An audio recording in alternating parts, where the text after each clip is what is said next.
بسم الله الرحمن الرحيم. السلام عليكم ورحمة الله تعالى وبركاته. في البداية أود أن أشكر كل الإخوان والأخوات اللي شاركوا في القناة أو ساهموا بالإعجاب والتعليق ومشاركة الفيديوهات. شكرا لكم. Je remercie ceux et celles qui ont bien voulu s'abonner à la chaîne et ont émis leur like ou commentaire et partage des vidéos. Merci. Dans les présentations précédentes, j'ai exposé les principaux concepts et définitions, ainsi que le chapitre 1 portant sur les représentations des distributions statistiques, les tableaux et les représentations graphiques. Je commence aujourd'hui la présentation sur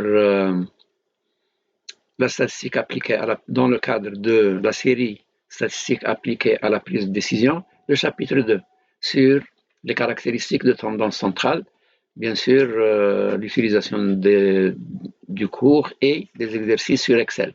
Je le fais en deux parties pour faire des vidéos courtes. Dans une première partie, le mode, la médiane et les quartiles, et dans une deuxième partie, les moyennes, arithmétiques, géométriques, harmoniques et quadratiques.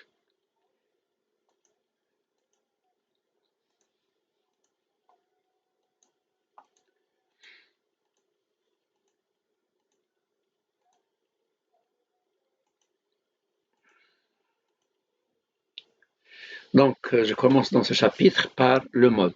Le mode d'une distribution statistique est la valeur qui correspond à la plus grande fréquence absolue relative ou au maximum de la courbe représentative de cette distribution. Pour les variables discrètes, le mode est facilement repérable, comme on le voit sur cet exercice. Donc, nous avons une répartition. Une enquête réalisée dans un quartier porte sur le nombre d'enfants à charge par ménage. On consigne ces données sur un tableau en colonne et on répond aux questions. Préciser la population, sa taille, l'individu, caractère, calculer le paramètre de tendance centrale et le graphique. Donc on va répondre à la question sur le mode, puisqu'on est en train d'étudier le mode. Alors, d'abord, pour l'interprétation, nous avons 18 ménages n'ont pas d'enfants, ce qui représente 0,1 en fréquence relative, en multiplié par 100, c'est 10%. 32 ménages ont un enfant chacun, donc 16%.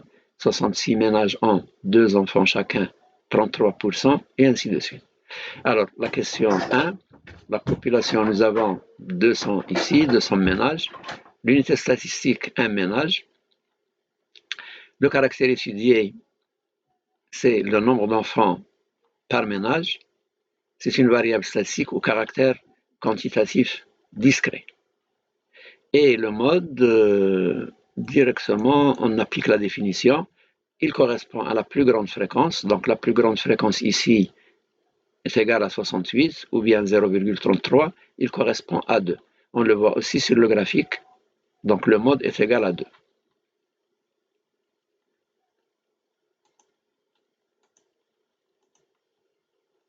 Pour les variables continues, le mode est contenu dans la classe modale.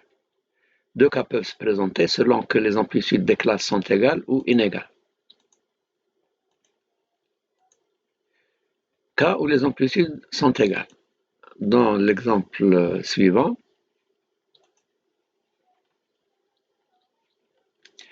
alors dans ce cas, nous avons une répartition d'un échantillon d'entreprise selon le chiffre d'affaires.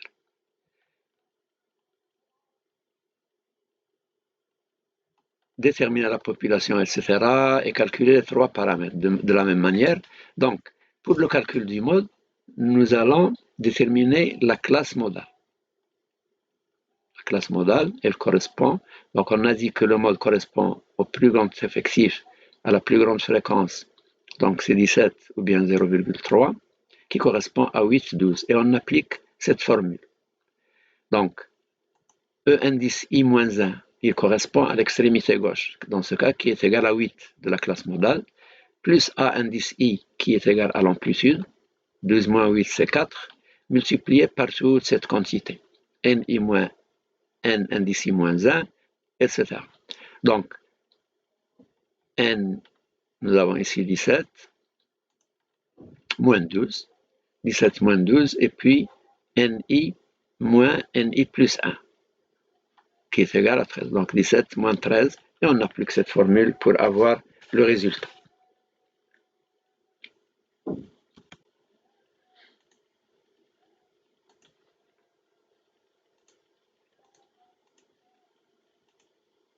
Cas où les amplitudes sont inégales. Dans ce cas, on va corriger les effectifs selon cette formule que nous avons déjà vue lorsque nous avons construit l'histogramme. Donc seulement dans ces deux cas où on corrige les effectifs pour calculer l'histogramme et le mode pour les variables dont les classes sont d'amplitude inégale. Pour les autres caractéristiques, ne corrigez pas les effectifs. On va continuer avec cet exemple.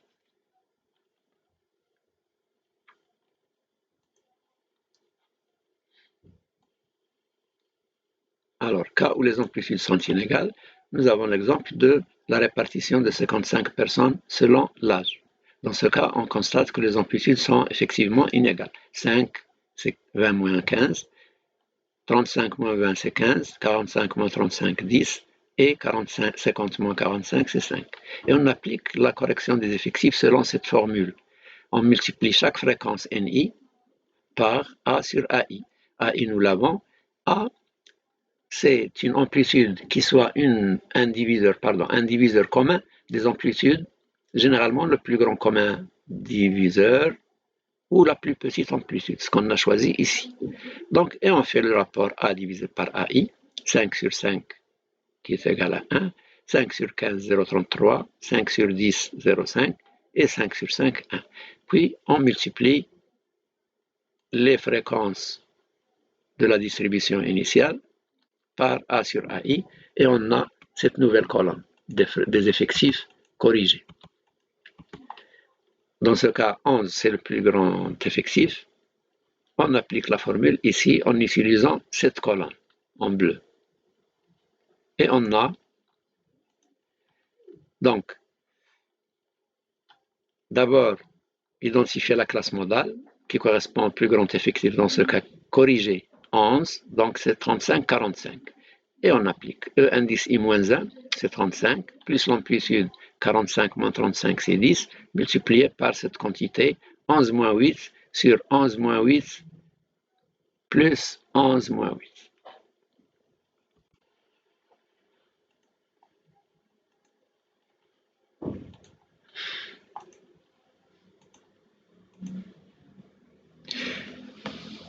Dans cette section, nous allons commencer la médiane. Alors la médiane est la valeur d'une variable statistique qui partage un échantillon d'individus en deux sous-ensembles égaux. 50% de l'effectif de l'échantillon possède une valeur de cette variable inférieure à la médiane et 50% ont une valeur supérieure à celle-ci. Mais on doit calculer les fréquences absolues ou relatives, cumulées, croissantes ou décroissantes. Pour une variable continue, on utilise cette formule, soit par les fréquences absolues, n, ou bien les fréquences relatives, f, petit f.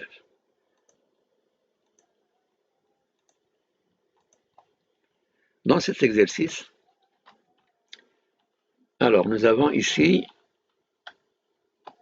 pour la médiane d'une variable continue, répartition d'un échantillon de personnes selon l'âge, nous avons les âges ici, en classe, et les fréquences. Donc, les fréquences relatives, puis on calcule les fréquences cumulées croissantes ou décroissantes. Donc, on a déjà vu comment on le fait, mais je vais le refaire pour rappel.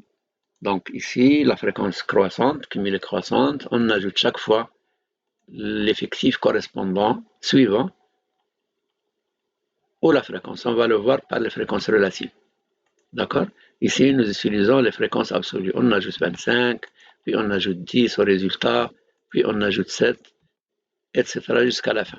Vous constatez qu'on doit avoir le total ici. 74, 74. Pour les fréquences relatives, de la même manière, donc la première fréquence, puis on ajoute la deuxième fréquence plus 24, 0,14 plus 24 c'est 0,38, plus la troisième fréquence, plus la quatrième fréquence, plus la cinquième fréquence. Chaque fois on ajoute une fréquence jusqu'à avoir le total. De la même manière, 1 ici, le total, et 1 qu'on doit retrouver ici. Pour les fréquences décroissantes, cumulées décroissantes, on fait l'inverse. On commence par le total, 74, ou bien 1, s'il s'agit de fréquence relative, moins, et on commence à enlever chaque fois une fréquence. Donc ici, nous avons 74.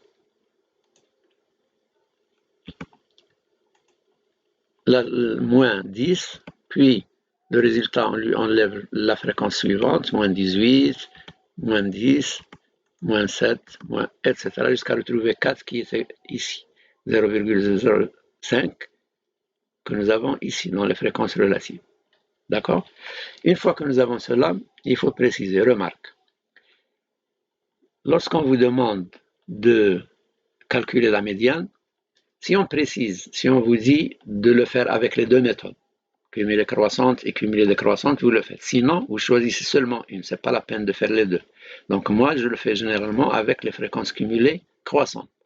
De même, si on vous demande de le faire avec les fréquences absolues et les fréquences relatives, donc vous le faites par les deux méthodes. Sinon, vous choisissez l'une, ça donne le même résultat, soit avec les fréquences absolues cumulées croissantes, ou bien croissantes, ou bien avec les fréquences cumulées relatives croissantes.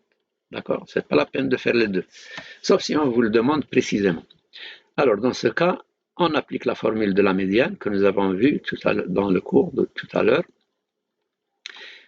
Tout d'abord, on doit trouver la classe médiane. Où se trouve, quelle est la classe qui contient la médiane? Pour ce faire, nous allons sur la colonne des fréquences cumulées. Commençons ici, par exemple. La fréquence cumulée, les fréquences cumulées croissantes. Et nous avons 50%. On a dit que la médiane correspond à 50%. Où se trouve 50% dans les fréquences cumulées? Elle se trouve ici, 53. C'est supérieur à 28, inférieur à 53, donc la médiane, 50%, est contenue dans 53. Et on va voir directement la classe correspondante qui est égale à 20. On le fait également par les fréquences relatives. 0,5, elle est inclue dans 0,72 et donc c'est 20,30. Une fois identifiée la classe médiane, on applique la formule. D'accord? Donc ici, la formule, la voilà, on a dit E indice I-1 de la classe médiane, c'est 20, l'extrémité gauche, plus l'amplitude, 30 moins 20, c'est 10, multiplié par toute cette quantité. Alors, n sur 2, on l'a vu sur la formule, moins la fréquence cumulée de la classe précédant la classe médiane, divisé par la fréquence correspondante à la classe médiane, qui est C10 dans ce cas. Alors, vous vérifiez, on le fait de la même manière par les fréquences relatives, on trouve le même résultat. L'interprétation, 50% des personnes ont un âge inférieur à 23,6 années et 50% sont âgés de plus de cet âge.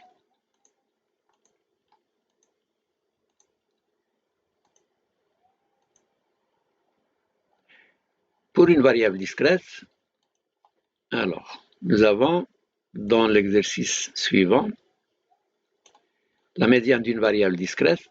Ici, la répartition d'un échantillon de ménage selon le nombre d'enfants. Nous avons le nombre d'enfants et les fréquences absolues, les fréquences relatives, et on fait les cumuls. Comme j'ai dit, moi, généralement, je fais les fréquences cumulées croissantes. Si on peut le faire par les fréquences cumulées décroissantes, ça donne le même résultat.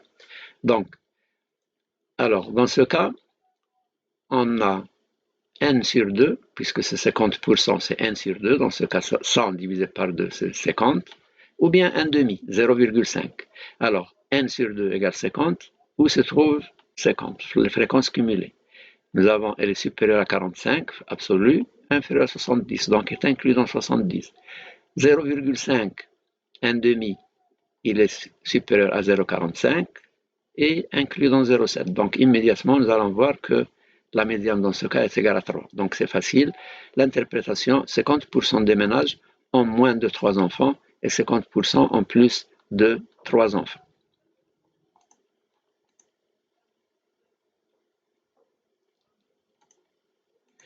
Alors les quartiles, les déciles et les centiles, c'est des cas particuliers. La formule de calcul pour ces quantités ou bien ces caractéristiques est la même que celle utilisée dans le calcul de la médiane. D'accord? Donc, c'est facile. Vous revenez aux exercices que nous avons vus sur Excel pour faire les quartiles d'ordre 1, les quartiles d'ordre 2. Mais nous allons revenir à ces quantités dans le chapitre suivant lorsque nous allons voir les mesures de dispersion. Parce qu'il y a une mesure qui correspond à la différence entre les deux quartiles, entre le quartile 3 et le quartile 1. On va le voir dans ce cas avec plus de précision, mais si vous avez des commentaires, des questions, vous pouvez les poster dans les commentaires et on répondra à vos commentaires ou questions. Pour plus d'informations, donc moi j'utilise Bernard Pi, statistique descriptive, il est disponible et vous avez ces liens qui sont aussi intéressants à voir pour ce que nous avons vu jusqu'à présent. Donc je vous remercie pour votre attention et à la deuxième partie, nous allons faire la deuxième partie dans la prochaine vidéo, Inch'Allah.